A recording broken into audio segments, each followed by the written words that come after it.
নৌপরিবহন প্রতিমন্ত্রী রাজীব আহসান বলেছেন, তারেক রহমান সব শ্রেণী পেশার মানুষের জন্য সমান দৃষ্টিতে কাজ করছেন। দেশের উন্নয়ন এবং মানুষের কল্যাণে তিনি সবসময় কাজ করে যাচ্ছেন। দুপুরে নোয়াখালীর দ্বীপ উপজেলার হাতিয়ায় নলচিরাঘাট এলাকায় সরেজমিনে পরিদর্শনে গিয়ে এসব মন্তব্য করেন তিনি। আর এই সময় তিনি ফেরিঘাট এবং নদী পথের বিভিন্ন সমস্যা ঘুরে দেখেন, একই সাথে সংশ্লিষ্ট কর্মকর্তাদের প্রয়োজনীয় দিক নির্দেশনাও দেন।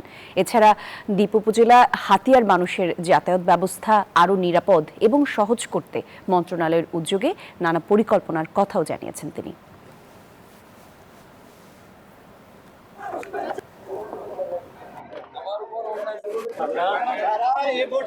সব এলাকার, সব মতের, সব পক্ষের, সব মানুষের জন্য মাননীয় প্রধানমন্ত্রী জনাব তারেক রহমান সাহেবের সমান দৃষ্টি, সেটিকে মাথায় রেখে তার সেই যে দৃষ্টিভঙ্গি সেটিকে মাথায় রেখেই কিন্তু আপনার এখানে আসা এবং যে জিনিসগুলো আমরা চোখে দেখেছি প্রত্যেকটি জিনিসের সমাধান করার চেষ্টা করব।